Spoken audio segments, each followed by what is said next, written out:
You're here because you know something. That there's something wrong with the world. You don't know what it is, but it's there. Don't worry, don't be afraid, ever. This is just a ride.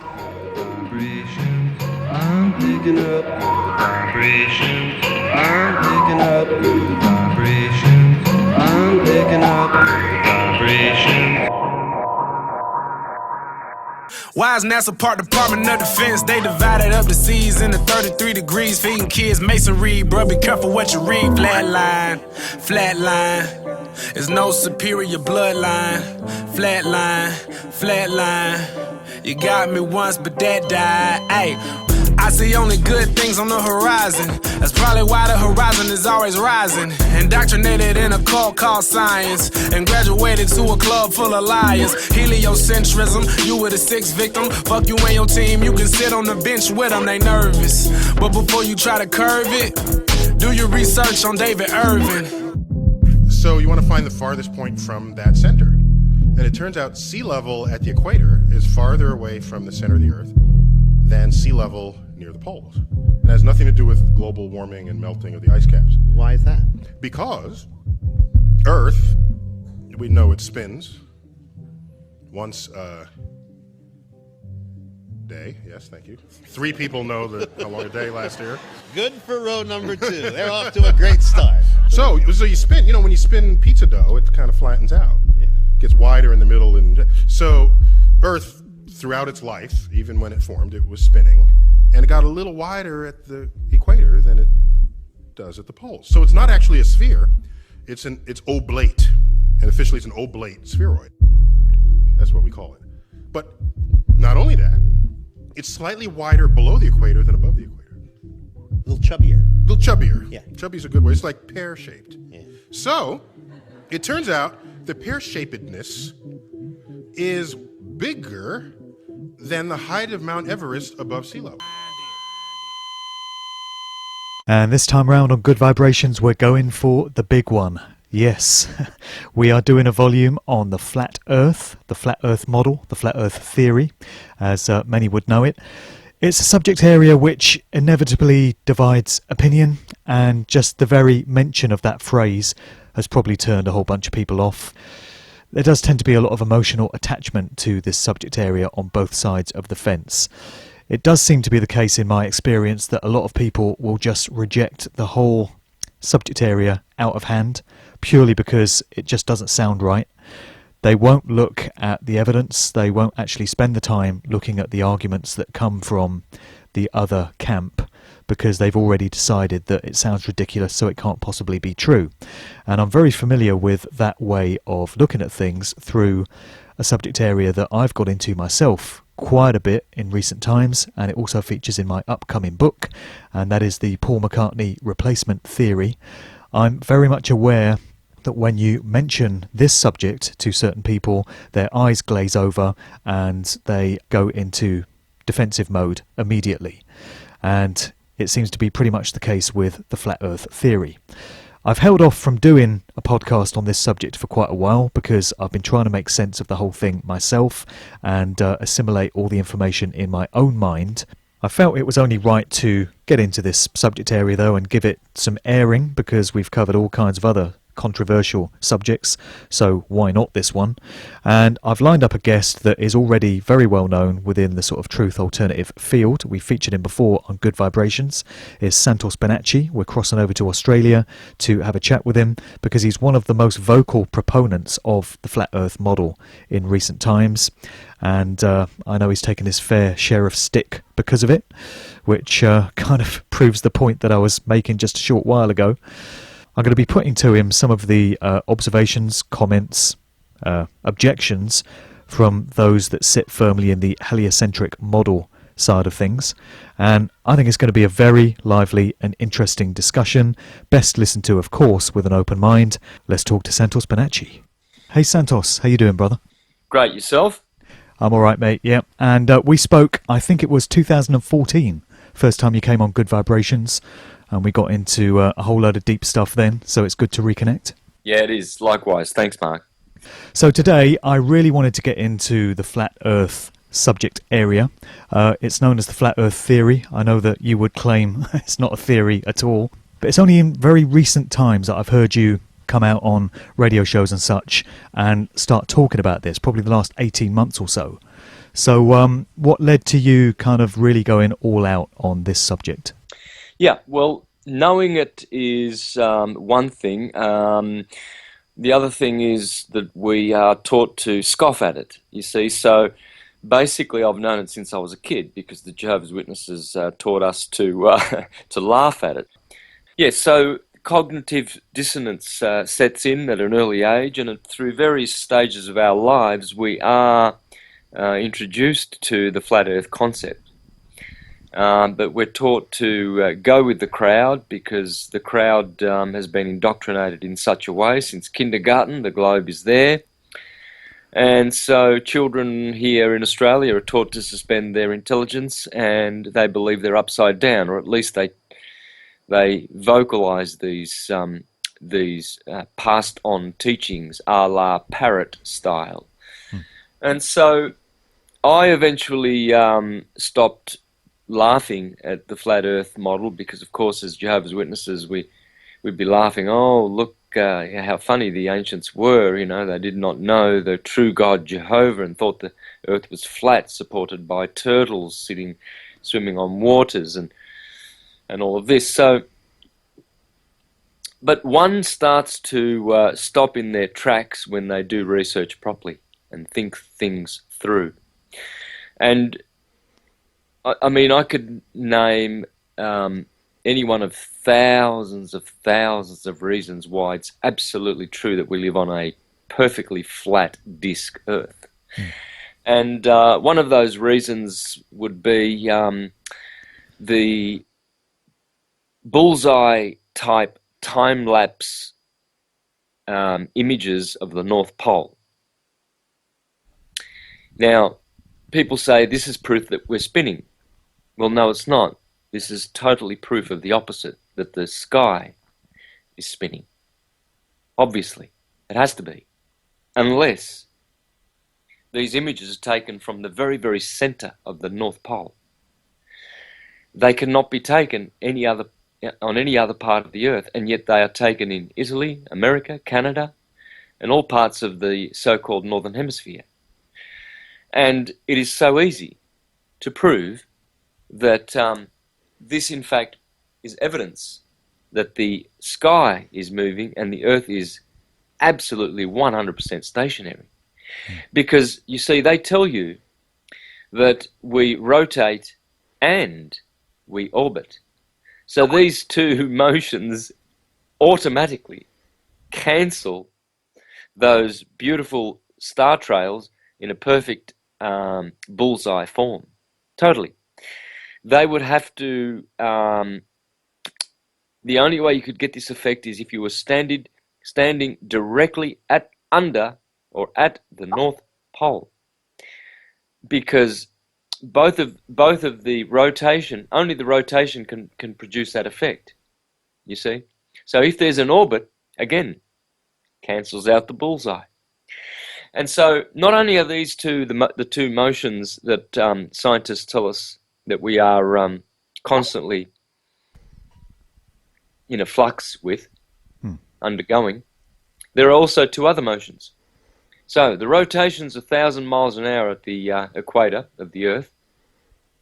The orbit's 670,000 miles an hour around the Sun. And the Sun's carrying us, speeding at a velocity of 550,000 miles an hour around a central point in the Milky Way galaxy. And then the Milky Way galaxy is hurtling through space at a ridiculous,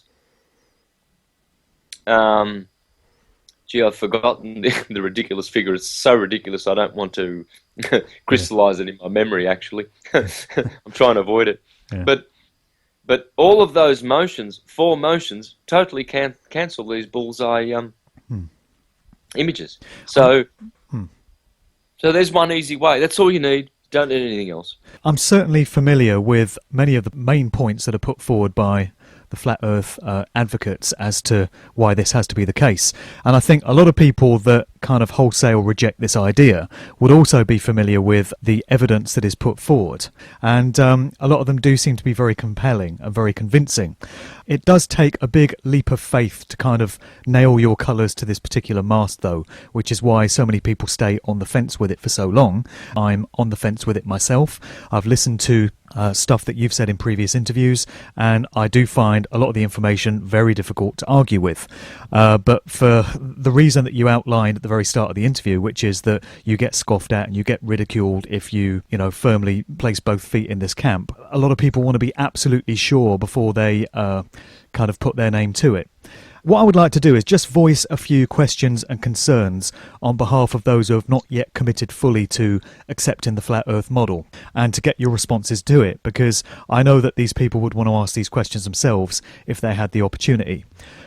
So the first thing I'd like to put to you is, where do you think this current fashionability of the flat earth model came from? Because over the past 18 months or so, it seems to have come out of nowhere in terms of taken on its own life in recent times. And it's led a lot of people to suspect that it may be some kind of psyop orchestrated by the CIA and NASA and who knows what other organisations to kind of lead truth seekers up the garden path and keeping them distracted from looking at other real world issues, and also to discredit anything else they might have to say once they nail their colours to the flat earth mast. What would be your reaction to that suggestion, first off? And where do you think this current fashionability for the flat earth model came from? Well, it springs from the fact that people are awakening, you see, and there's no fear to spread forth the truth anymore. People are sick of the lies, and this is the biggest of all the lies. So if it's a psyop, it goes back to the Vedic wisdom. It goes back to the Bible then, and then it goes back to the Mayans and the Babylonians and the Egyptians and the Chinese and the Nordic and the Druidic and the ancient Roman and the Hebrew and all those systems. They are all geocentric. And so what you'll find is that in the dark age of the Kali Yuga, the Iron Age, which really began a couple of thousand years ago, you could say, the materialist philosopher came forth, and the spiritualist was pretty much vanquished. And that period of the parting of the ways is exemplified with Plato and his student Aristotle. Aristotle parted to create the materialistic philosophical peripatetic school, where the philosophers would walk and contemplate the nature of the material universe walking around the cinder track, whereas Plato went off to teach the true transcendental Platonic theology, which is transcendental science. So transcendental science and pseudoscience have been in war for many thousands of years, and the psyop is actually the globe, the ball. This is the worship of Baal, the worship of the ball. It's Baal worship. It's false. It's always been known to be false. We don't live on a ball. We're not spinning around. The centrifugal forces around the equator would be much, much stronger than people living in northern parts of Canada or Alaska. Where's the differential? You can't feel it. You go to Ecuador, there's no difference. You should be flying off like a merry-go-round, or like one of those little turntables where they put little children on them.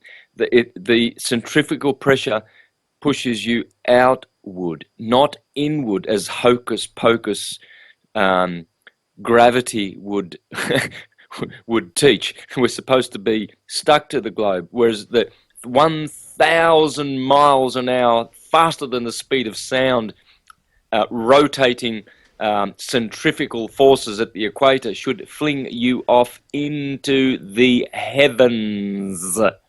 And gravity should be so heavy at the poles, because there's no centrifugal force, it's total crock. There's no ball, there's no bail. These are some of the most difficult things for globe Earth theorists to debunk, particularly the one where we're told that the Earth is spinning at a rate of, 1,100 miles an hour or something, and the average intercontinental flight is something like 550 miles per hour.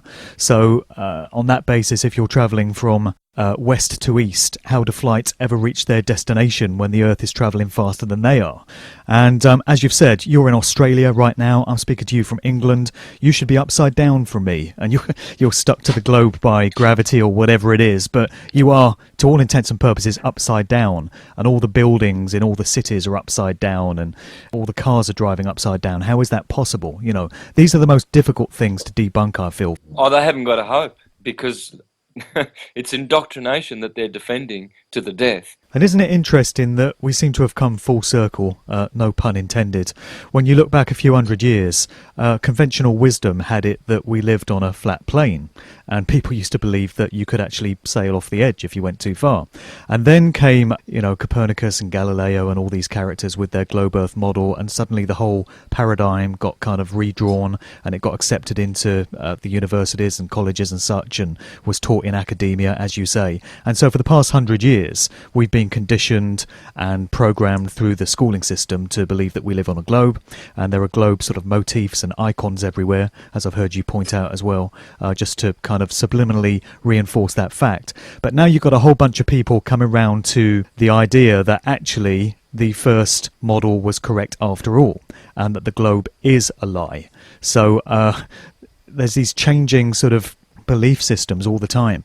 And it's very interesting that Obama came out with his comment last year, a very disparaging comment where he said, "We don't want a meeting of the Flat Earth Society here," and got a big laugh for it at one of his public speeches. And there's got to be a reason why he included that line in his speech, because these guys don't throw away these kind of comments for nothing. So that would have been scripted into what he had to say that day for a reason. And the reason why, of course, Barack Obama hasn't got any time to have a meeting with the Flat Earth Society, like someone like me, that will debunk his demon-worshipping cabal and put them in jail. Of course they haven't got time, because if they had some time and stopped, people would expose them as the dog-eating demons that they are, and they're controlling all of us beautiful people here, and we are being possessed with idiotic demon thoughts that they teach Darwinian evolution and ape-man crap and Big Bang rubbish. And so, of course he hasn't got time, has he? But one day, Barack Obama, and you just remember my name, Santos Bonacci, you will be in jail for the demonic things that you are doing. I'm very interested in considering what an acceptance of the Flat Earth model negates. You know, that which has to be thrown out because the two are not mutually compatible.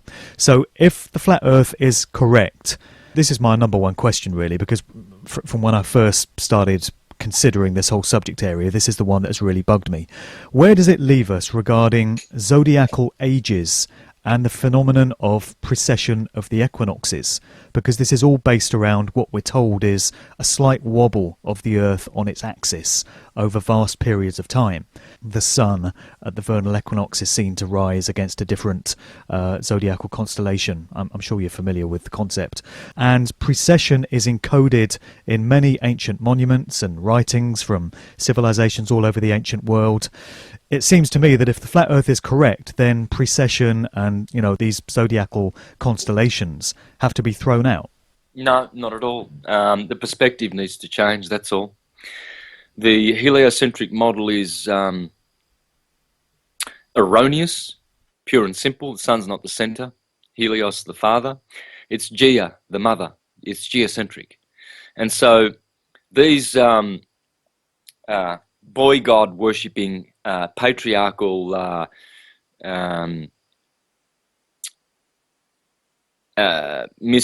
misogynistic Jehovah boy god that the monotheists aberration teach has usurped the true teaching of the Isis and Radharani and Mary, the mother goddess, geocentric true cosmology. You see, we are centered in the earth. The earth is the center. Earth is an anagram for heart. Heart, earth, ether, all the same word. And so the heart is the core. Core is heart, not the sun. And that tells you Earth, heart, core, middle. Therefore, it's geocentric.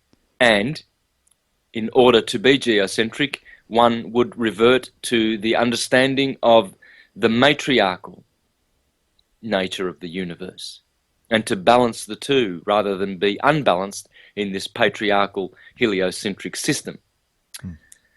Okay, and so, and what was the question again? Just remind me, because I haven't got to that yet. Yeah, so are you saying that precession is still possible because it's the stars and the constellations that are moving and not us?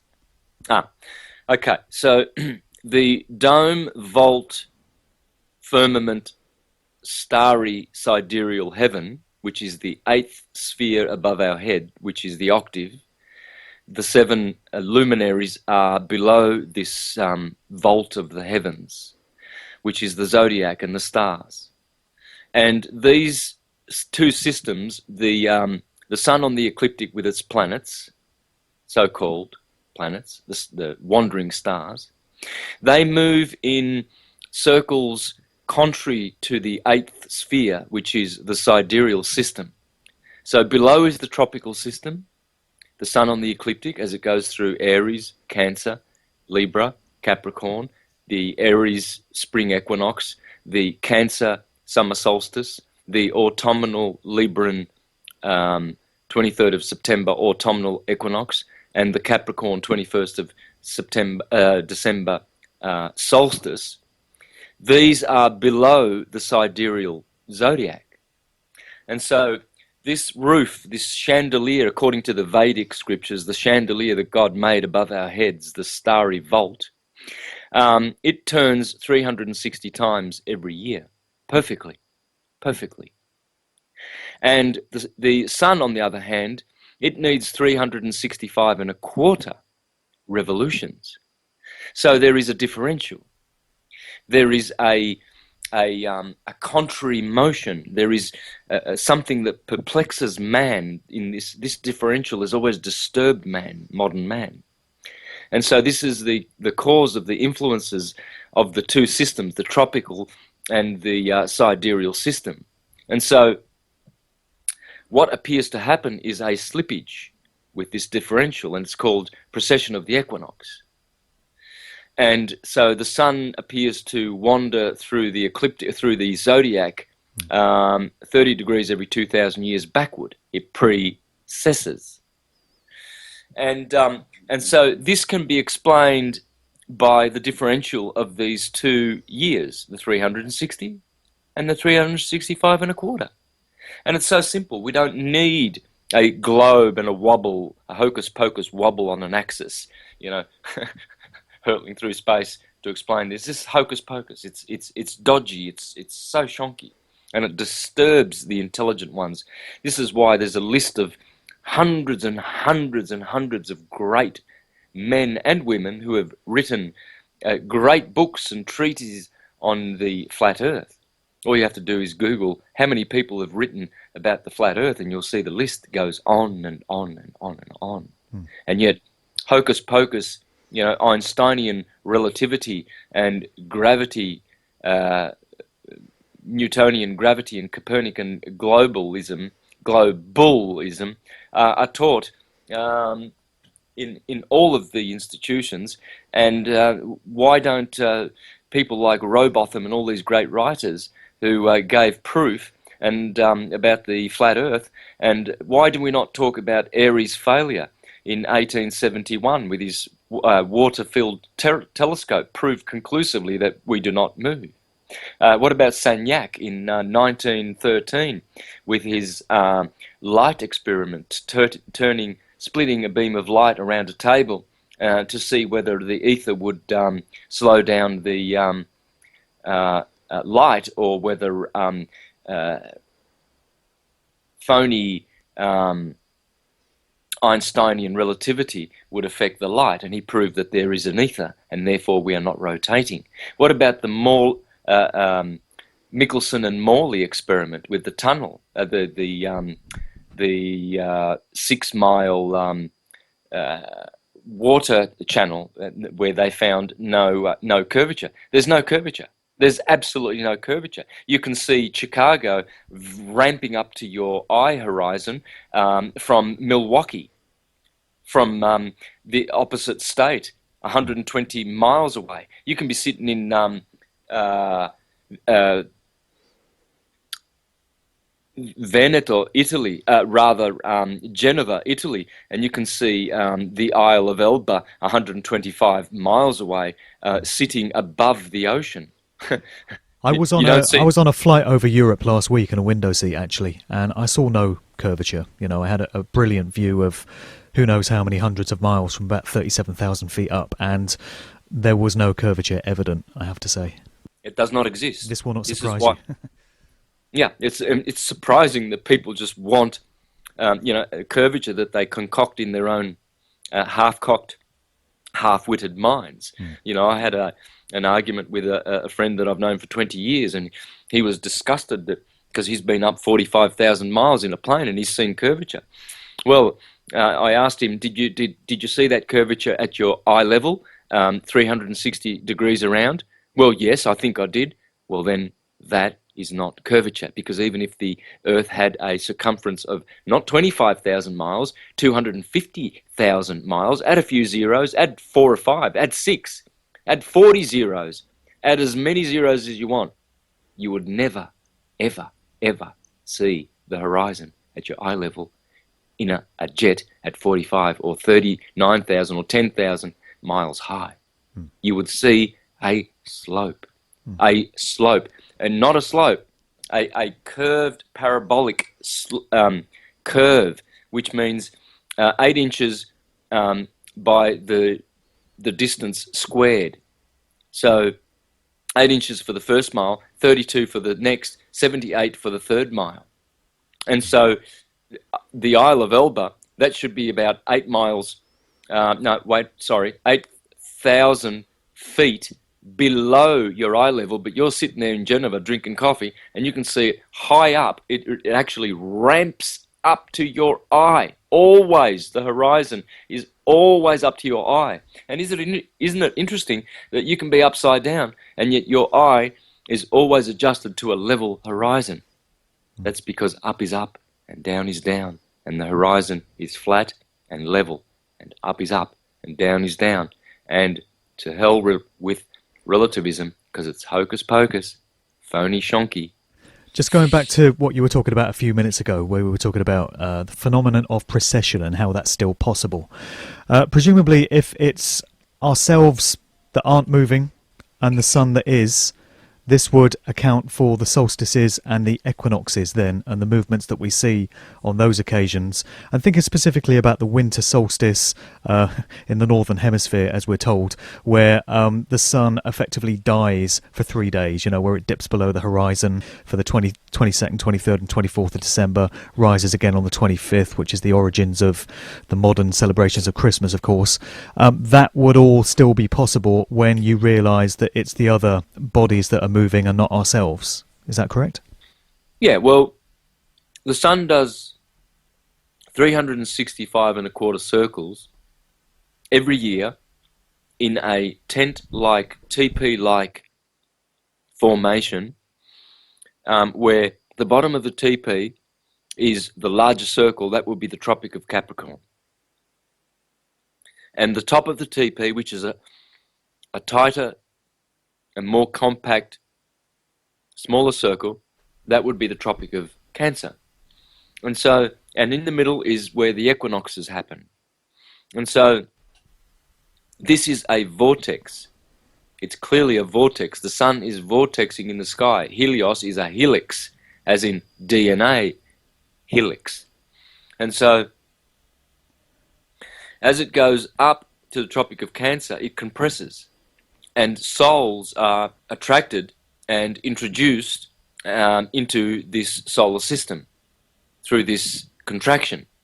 And then as it expands and it goes down the Christmas tree, teepee, to the Tropic of Capricorn, it expands. And the ancients always said that Cancer is the gateway of men and Capricorn is the gateway of gods, because etherealized and self-realized beings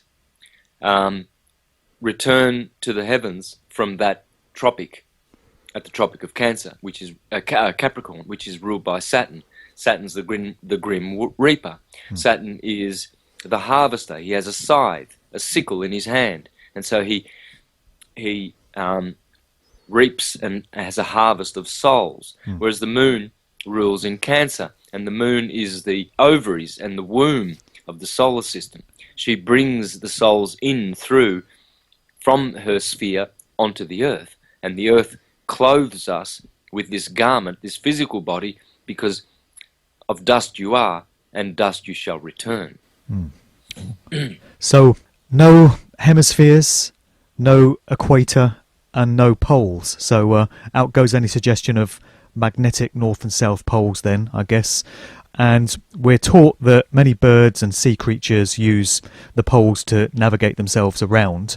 We're also told that in the remote past there have been cataclysmic magnetic pole shifts which have caused devastation to the Earth. So I guess all of that can't be possible within this model. Yes, they can. The so-called pole shifts are not pole shifts. The sun appears to rise in the east and set in the west. Well, the Egyptians, Herodotus in particular, noted in his histories that the Egyptians kept records that every 12,000 years the sun changes its rotation. And this is not a pole shift. You see, now they say, oh, the ball has flipped, so now the sun rises in the west and sets in the east. Well, Herodotus said the Egyptians tell us, they teach, that the sun stops in the sky and it returns and it goes back the other way for 12,000 years. And then it stops and it goes 12,000 years the other way. And so, yes, it does work. Everything works. You just have to use the correct model. And that's what I'm here for. I'm happy to do the work, and I will till I draw my last breath. Deflate, destroy, and debunk the hocus-pocus sciences. That's why I'm here. Yeah, it's all down to redrawing the model, isn't it? Because if you look at the globe, the traditional globe Earth model that all school kids have in their classrooms, and most of us have them in our homes, you look at the way the countries are arranged, and we're told there's an equator, and the closer you get to the equator on the different continents, the hotter the countries get. And then as you move away from the equator, down in the southern hemisphere, going towards the South Pole, it starts to cool off again. So you just have to redraw the whole model, I guess, as to where all the landmass actually lies and where all the continents lie in relation to each other. Yeah, look, we're going to have to get a lot of clever people together now, and work out how this Earth, the layout of the so-called continents and countries really are, because we don't have any true accurate maps. And this is indicated clearly by the very, very, very strange and unusual flight routes that are taken supposedly around this ball. I can tell you of two experiences that I've had. I've flown from Melbourne to Ecuador, and wondered why we didn't just go straight over to Chile, which you can do. But why is it? This is it. Why is it that instead of all of these planes going direct to South America, which would be so convenient for people, rather than spending, I think I spent nearly 48 hours going to Los Angeles, then to Panama, then to Ecuador. So I went from Melbourne to Sydney, then to Los Angeles, then Panama, and you know how awful it is getting zapped by those, scanners, machines, and all of that rubbish which could be eliminated. And then I went to Europe in the same year, in 2013, and I flew to China and Dubai. And why? Why couldn't I just go directly to Europe? Well, on a flat Earth, you can see why, because these are direct flights. They are truly direct flights.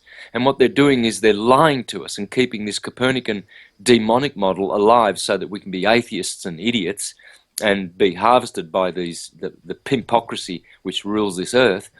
And so they go out of their way to hide it. But it can't be hidden when you use your mind and you start to see the the way the world really is and ask questions. So what's going on with airline pilots? Because airline pilots would be adhering to the globe Earth model in terms of their training and in terms of the maps they're given, in terms of the way they're told to navigate their flights. They're all being taken in and they're all being duped, and it's an illusion then that they're buying into, and they just can't see the wood for the trees in terms of what's really going on, because you would think airline pilots would twig. No, they don't, because this is how easy it is to manipulate the materialist, mundane, swine-eating mind. These people, pilots are intelligent, but what are they doing? They're eating pig's bums, aren't they? Bacon and eggs for breakfast. For the most part, yeah. Yeah, what did you have for breakfast? Oh, I'm sophisticated. I have cappuccino and bacon and eggs. So they're feeding on pig's bums, you are what you eat, and they've got materialist minds. No spiritualist will eat any kind of dead animal, sentient being carcass. They're not stupid. So, I'm vegetarian, of course. Me too. That's how you get to be spiritually intelligent. And so pilots are not spiritually intelligent. They are possessed of swine intelligence by eating swine, because animal food makes you animal conscious. So they are controlled. They're not looking. They're not thinking outside the box. They're not thinking things through. I've heard you say before that if the Earth were really a sphere, these airline pilots would be having to adjust the nose of the plane like every few seconds. There's no way you could just stick an automatic pilot for a couple of hours and it would adhere to the surface of the globe. There would be constant correction required. Yeah, I get that a lot. I get people come to me, and well, Santos, I know a pilot, and he said this and that, and and he said that occasionally you've got to correct the horizon on the aeroplane for curvature, and I said, and that's so easy to to destroy, because flying at just do the math, flying at 600-700 mile an hour, which is their average speed, right? Around about the speed of sound, a little bit under, maybe 500, right? For the Earth's curvature, so that's 500 miles in an hour. So they would have to constantly be nose diving to account at that speed for the curvature of the Earth, and they're not. I've been in a plane where you're sitting there flat level and you can feel it. You can feel it for hours upon hours upon hours upon hours. In fact, for freaking ever. And you can look out the window and see that you're remaining straight. Forever. You go in a plane, test it out for yourself. You can tell that the plane is not adjusting one single teeny weeny bit. It is flat forever. And this is why they have gyroscopes in planes.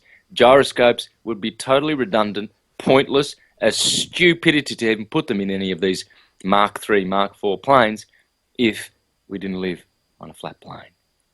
And you mentioned guys like Einstein and Newton earlier on as being part of the deception of what's going on. But there are many established and well-respected authors and researchers of the current age, of these contemporary times, that seem to be still, they are still firmly tied into the globe Earth model. I mean, two names that spring to mind for me straight away would be Graham Hancock and Jordan Maxwell. And I've heard both these guys talking about ancient texts, ancient civilizations, and, the mysteries of the universe, the nature of reality. And yet, from the language that they use, they're still clearly tied into the globe model way of thinking about things. If we are living on a flat plane, that would mean these guys and many others like them have been mistaken and duped for decades, despite immersing themselves in so much material and data and ancient texts and stuff. They still are missing this obvious point. Yeah, they sure are. Absolutely, they're missing it. And I've always just been astonished at the fact that everyone else has missed syncretism. I just sit here in ecstasy and bliss daily through the syncretisms I get, and I just wonder how Graham Hancock missed it. Even Jordan Maxwell. Yeah. At least Jordan Maxwell is a humble, beautiful man who acknowledges that my syncretism is the best he has ever seen in his life, and he's studied everything, and he's put me on the top of his top 10 list of the greatest researchers now to research, on top of guys like Lord Pye, Maurice Cotterell, geniuses like this, Michael Tessarian, right on the top. Now, why? Because I didn't miss syncretism. I've been paying attention for 52 years. All I can say is all of these guys, all of these great researchers, all of them, they all missed syncretism. Yeah, I like Graham Hancock, by the way, and I love Jordan Maxwell, so I will never attack these guys. Absolutely. I will show them my love, and I'll say, guys, you got to get off that dunce ball. Get off the dunce ball. Doesn't exist. So I say to hell and to death with atheism and demonism, and let us bring back the true theology, geocentrism. Hallelujah. The sun, we're taught through conventional education, is 93 million miles away. That's the figure we always get. It does seem a little bit inconceivable when you really think about it. 93 million miles is a hell of a distance to still be able to feel that heat. What would you say is a more accurate kind of revised figure for how far away we are actually from the sun? A few hundred, maybe 1,000 or 2,000 miles. The sun's 32, 33 miles wide in diameter. This is where the 32 and 33 degrees of Freemasonry come in. And at times, probably at the Tropic of Cancer or at the equinoxes, the sun is around 3,300 miles, 3,300 miles high above the Earth. It gets much, much closer at the Tropic of Capricorn. I don't know how much, but it is a fact. You can tell, no matter which model you use, all the models tell you that the sun at perihelion is closer to the Earth at Capricorn, much closer than it is at Cancer. And so, where it is aphelion. And so, once you get the model correct and you get off this idiot Copernican, Keplerian crock and get your head in the right place, we will be able to dismantle this false temple, this falsehood of pseudoscience, and we will be able to bring everyone back to God, the Creator, to Godhead, and we can be in bliss forever. Intelligent, and we will never ever again suspend our intelligence for these service to self demons. So a real big one then, is there space at all? Outer space as such, and can we go there, or is that all part of the illusion? I mean, I'm sure many people that even scoff at and reject the idea of a flat Earth do accept that NASA have constantly lied to us about their various space missions, and particularly the moon landings. And many people believe that it's not actually possible to go to the moon at all, let alone go out into space. So that throws out the International Space Station and satellites and all the rest of it. So presumably we are limited in terms of how far up we can go within this model. Oh yeah, absolutely. This model, this universe is our universe, and we are the center of it, because wherever you are the center of the universe. But it is erroneous to suggest that it is the only one. God is not limited. Why are we limiting the Creator? You get these Christians that are flat earthers, and they preach that the globe was invented by Satanist atheists, which it was, in order to make us atheists so that we don't give glory to the Creator, because we are the center of the universe and the only universe. No. Let's not be limiting. There's nowhere in the scriptures where it says this. Nowhere. In fact, the scriptures say that there are many, countless universes. We cannot count them. And they are all the center of their universes. And we will go there, and we will most probably not have to go to the material planes anymore, but we will go to the spiritual planets, where we'll have spiritual form and spiritual intelligence. So in this conditioned temporal world, we have 8 conditions. 5 are gross and 3 are subtle. They are the external potency of Krishna, the Creator. And so the 5 gross elements are earth, water, air, fire, ether, and the 3 subtle ones are material mind, material intelligence, and false ego. Now these have their spiritual counterparts. And so when we embrace the higher mind, the Krishna consciousness, Christ consciousness, we we activate our higher consciousness, which consists of the three higher spiritual conditions, internal conditions of the Creator, which are ego, intelligence, mind in the spiritual form, and the other elements follow suit. And so this is why we are here to sublimate the lower and embrace the higher. And once we do, we will lose all the hocus pocus models. And so this is all I can say about the half-truthers out there who continue to stay on the fence, or well, not so much the fence. I can respect that, but the ones who, without doing research, are just sticking with the hocus pocus globe. Yeah. You are half-truthers, and you are doing harm to yourself, and you are supporting demon worship, and you are wrong, and you need to grow up and spiritualize your mind and close off that false ego, the material mind, and the material intelligence. This is foolishness with the Creator. And this is the difference. This is why all the beautiful, beautiful spiritualized beings are on the flat earth. They are supporting it. They are seeing it. They can see it with their eyes. It's spiritually manifesting before them. The veil has been lifted. And these other ones have not had their veils lifted because they are too arrogant to acknowledge the Creator, that the Creator is Allah or Krishna or Jehovah. They don't want to acknowledge that one because they're Mayavadis, they're false teachers. They teach that we can go to the white light and we can be, they don't want to discuss the nature of the Creator. They believe that they are all that was and all that is and all that ever will be, and I am God and I am the white light and blah, blah, blah. And these are all idiots, and they're too arrogant to acknowledge the Creator. Yeah. You see? You touched on it briefly there, but just to get into the really profound spiritual implications of us living on a flat plane as opposed to a sphere. We look at the sun, moon and planets and we see them as spheres. We're taught that they're spheres, which is why we're so familiar with the idea that we are too. We just think of all the planets and all these heavenly bodies as being spheres, and we imagine that we're just a part of that. But if the Earth is different, it has profound implications because it means this place is special in creation. We are the centre of everything, and therefore we as spirits that get manifested here in physicality, we must be special too because we're a part of this place.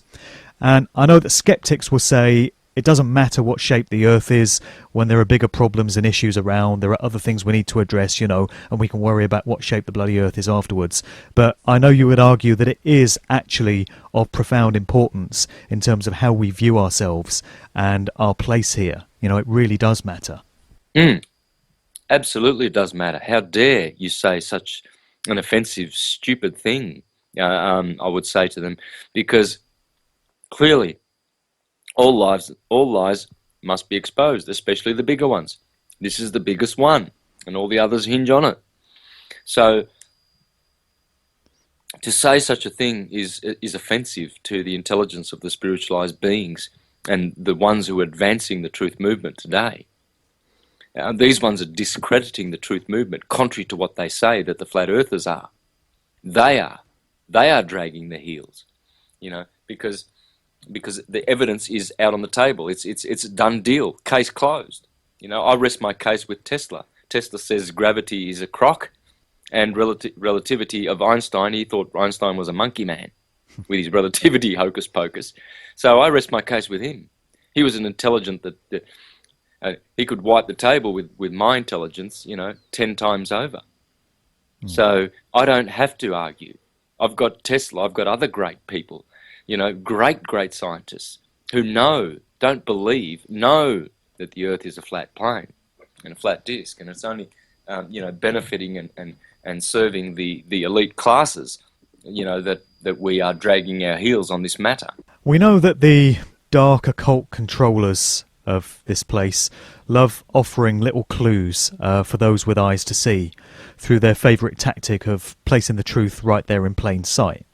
Things like predictive programming. This is an area that I get into myself big time in my public talks, and it forms a big part of the book that I've got coming out because I'm really fascinated by this tactic whereby they seem to feel the need to convey to us the truth of what they're doing. in encoded form because they know that only a few will ever recognize and see it. But as far as they're concerned, they've alleviated the burden of karma that would ordinarily come down on them because they've given us an opportunity to know by doing just that, placing the truth right there in plain sight. And with regard to the flat earth, I'm thinking about things like the Truman Show movie, for instance, with Jim Carrey, where his character is seen sailing off towards the horizon to try and escape this nightmare world of illusion that he's discovered he's living in. And he hits the side of this dome, and he realised that he's actually enclosed within this dome-like structure. And then you've got the Simpsons movie that came out a few years ago, where a giant dome is placed over the top of Springfield, and everybody's trapped inside it, and they're trying to work out how they can get out of it. And I'm just wondering if those two examples and many others like them are the controllers letting us know, giving us an opportunity to know this truth about where we actually live, knowing that only a few will ever see it. What do you think about that? Yeah, well, this is what confuses the half-truthers who are still buried in their indoctrination. I've heard people say, "Oh, it's a psyop because the Freemasons are pushing," and the Jewish connection with the Freemasons. Of course, they will be pushing the flat Earth because it is Jewish. The Hebrew scriptures teach only a flat Earth. They don't teach heliocentrism, demonism. The scriptures are pure and true. And of course Christians are going to be saying, "Oh, we're the center of the universe and we're special and important and God created the flat earth." And so there are Christians teaching it too. There are Muslims. Google Muslims and flat earth and you'll see hundreds of them. Pastors, imams, teaching. The Quran specifically preaches that we have a absolutely 100% flat disk earth. There is no ball. That's hocus pocus. So, and so, they will naively say that, ignorantly say that this proves that it's a psyop. The contrary is true. This shows that these people are starting to see the truth of their scriptures and they can't deny it. And the truth must come out. All things hidden will be revealed in the last hour. This is the last hour. This is meltdown, Armageddon, Gotterdammerung for the demons and the powers that be and the elite. They're running scared because now we're pointing right at them and we know where the source of all evil is. It's not the Bilderbergers, the Jews, the Vatican, the Jesuits, the Knights of Malta, blah, blah, blah. It's demons. We have an infestation of demons. And we have had since Aristotle, since the Iron Age began.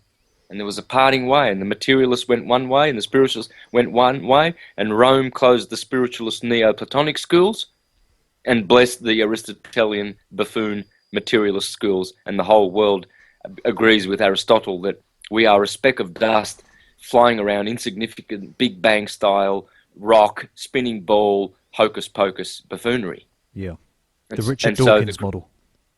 Yeah, and so where's the creator? No glory to the intelligent design. And really this divide that we've got in the so-called truth movement, where you've got people tearing chunks off each other and arguing and calling each other dipshits and fuckwits all over YouTube threads and Facebook threads all day long, is exactly what the controllers want, isn't it? They want divisiveness. They don't want any kind of unity in terms of people that can see the lies that are happening in the world. They want one camp arguing with another over one point or another.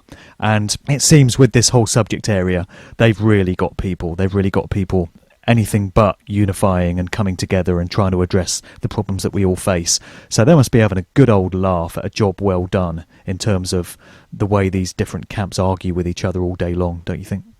Yeah, well, it's natural to do that, and especially when there are shills and agents infiltrating to cause that. But I'm here to change that. I'm going to reach out to all the geocentric flat earthers to join together and band together as one against demon worship, and support me, even if you don't like me. Support syncretism. Syncretism's the answer to divide and conquer, guys. There's no other way. It's syncretism. Support each other.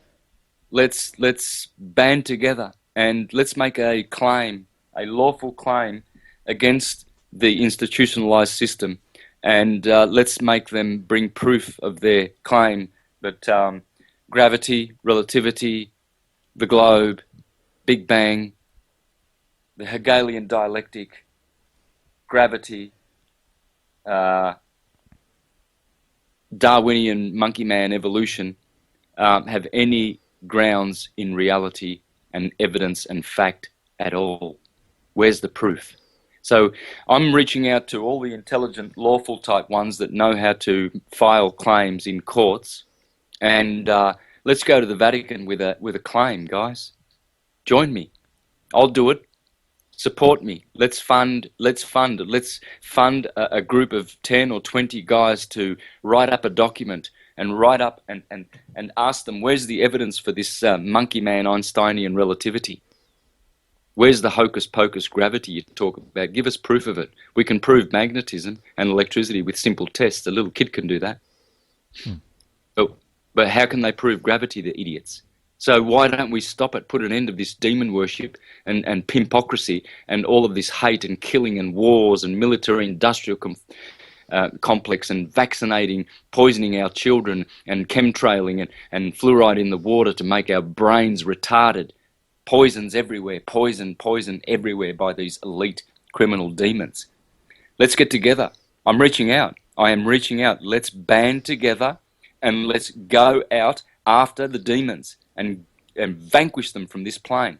And we can be happy. We can have music and salsa dance all day long. We don't have to go to jobs. We can do work instead, good alchemical work, sublimating our souls and bringing them to ascend to the heavens to be with Krishna and Radharani forever in virtues and dignity and glory and honor and respect for human life and for all life and bliss and Sat Chitananda and glory forever, unconditioned, unqualified, unlimited, immortal, omnipresent, omniscient. Santos, do you want to just remind people where they can find your work online? You're all about syncretism. I think you've got a new blog site now, is that right? I'm on faceuni.com, that is social media, facebook.com, of course. I'm on TSU social media, Twitter now. Someone's helping me with Twitter. Universaltruthschool.com is my website, one word, universaltruthschool.com. My free presentation channels is YouTube, one word, Mr. Astrotheology, MR Astrotheology. And there you can enjoy syncretism and be freed and give glory to the Creator and to your own creatorship and to your own divinity and vanquish demonism forever. And do you still travel and tour around doing lectures, or do you pretty much stay where you are now? No, I'll just stay here. I'm happy to stay put. I want to try and attract people to me who will help me write a book and make websites and create astrological syncretism websites, the best astrology reading sites ever. I want to make a syncretism documentary based on geocentrism. I've got a lot of projects. I need so much help, and I'm trying to attract that through good hoping and intent, and hopefully I can reach out more and make more good products. Well, it's been a fascinating conversation today, brother. Thanks for coming on. I certainly think this conversation will cause a lot of people to do some deep thinking, hopefully do some further research. So, yeah, there's a lot of value to it. Thanks for coming on today. I'm glad we did this. This is just for fun. Vibrations, I'm picking up good vibrations. I'm picking up good